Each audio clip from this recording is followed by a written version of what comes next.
I killed something that night. I'm a long-haul truck driver. I've been doing it for almost 15 years. I've hauled everything from dry goods like cereal and macaroni to things like cell phones and computers. It's been a pretty well-paying career and I've honestly enjoyed it. However, there was this one night around 10 years ago. I was hauling office supplies such as pens and paper halfway across the country. I'd been driving for a pretty long time, but I had a deadline to beat. I remember it was getting pretty late, but my favorite podcast was keeping me company. I guess listening to guys argue about sports made me a little less lonesome. The road got that way sometimes. Luckily, I had a beautiful fiancée waiting for me at home. But on that night, she will be the furthest thing from my mind. I remember cruising down a dark and desolate highway. Things like stores and houses were nowhere in sight. In moments like this, it felt as if I were the only person in the entire world. Although, I was about to be proven very wrong. Within my view, the road was clear and empty. Suddenly, something darted in front of my truck from out of nowhere. Of course, with such a big machine, I wasn't able to simply slam on brakes and stop. To my shock, I ended up hitting whatever ran out in front of me. It must have been big, as the entire 18-wheeler shook upon collision. I came to a stop as quick as I could, fearing the worst had happened, that a person most likely made the mistake of stepping in front of my rig. I killed the engine. I took a minute before exiting the vehicle. After all, if I did hit someone, my life was going to be over. Getting married, having a few kids, and watching them grow, those things wouldn't happen with me sitting in a prison cell. But regardless, I had to check on who or whatever this was. Though I had my doubts, they survived a head-on collision with a mighty semi. Within my first few steps, I heard a small squelch sound. Upon looking down, I saw a pool of blood already starting to form. Not to mention the fact that my size 10 boot was already standing in it. That's when it hit me. This had to be a human. No animal would lose this amount of blood. It was hard to fathom, but I was positive I had just killed someone. Within a few steps, however, I would be proven wrong. Pinned under the front of my truck was not the body of a human being. Instead, it looked to be some sort of creature. Upon further investigation, I could clearly see that it was dead. As for what it was, I couldn't tell you.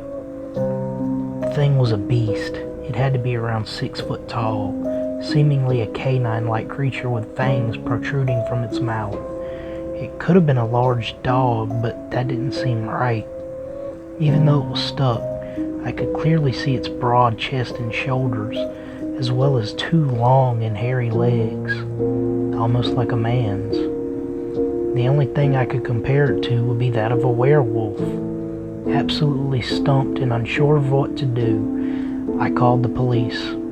While waiting around, I couldn't help but stare at this odd being. I'd never seen anything like it before, and now even a putrid smell emanated from its corpse, like that of an animal that had never bathed before. I'd be so glad when officers finally did arrive. Maybe they could make some sense of this situation. I would soon be greeted by 2 older men giving me annoyed looks. I'm sure they had a long day and didn't care about some dead animal, but those thoughts would change as soon as they saw this thing. Both men's eyes grew wide and their skin pale.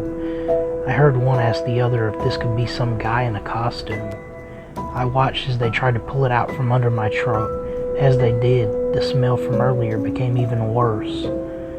Though seeing that thing's entire body for the first time left us in awe. It was so big. The arms alone were thicker than some bodybuilders, as well as sharp claws that I was sure could rip us apart with ease. I'll never forget how the one man looked as he spoke into his walkie-talkie. He then approached me and shook his head before speaking. "Mister, we don't know what you hit, but we're going to need someone smarter than us to figure it out. Mind waiting by the car?" he asked.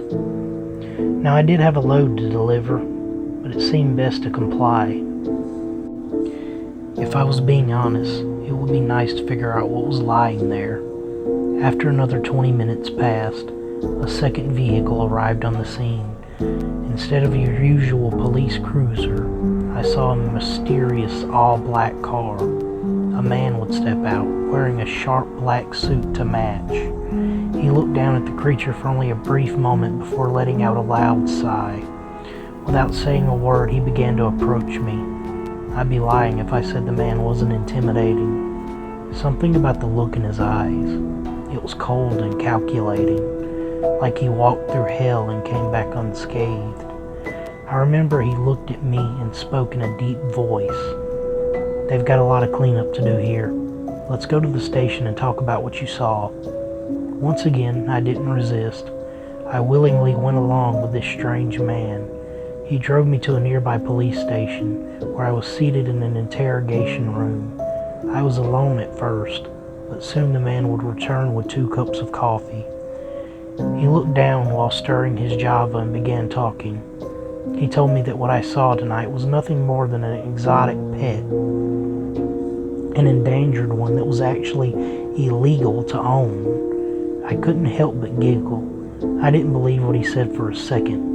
I told him that was a stretch, and that it looked more like a werewolf to me. He wasn't amused, as he slammed his hands on the table and shouted. He told me that there was no such thing as a werewolf, that I needed to realize this wasn't a game. He pushed how this was an illegal pet and wanted me to agree with him. It was to the point that he said I could lose my job if I didn't comply.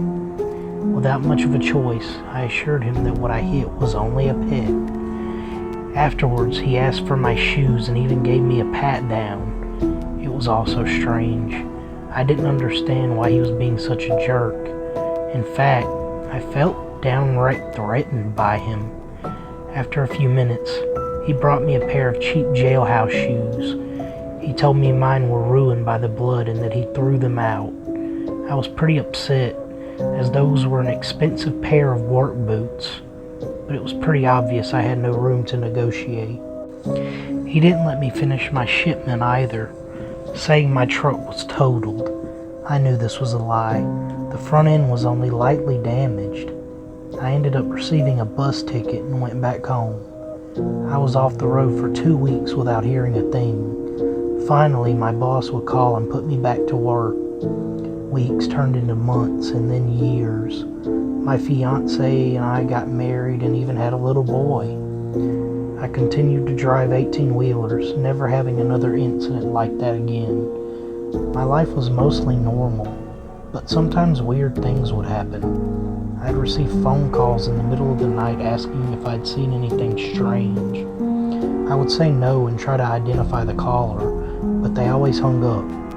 At times I would catch suspicious black vehicles following my rig while I was driving. Perhaps it was all just a coincidence, and I prayed it was.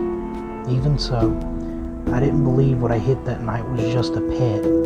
As for its true identity, I'm sure it would forever remain a secret. If I'm being honest, maybe that was for the best. Follow for more.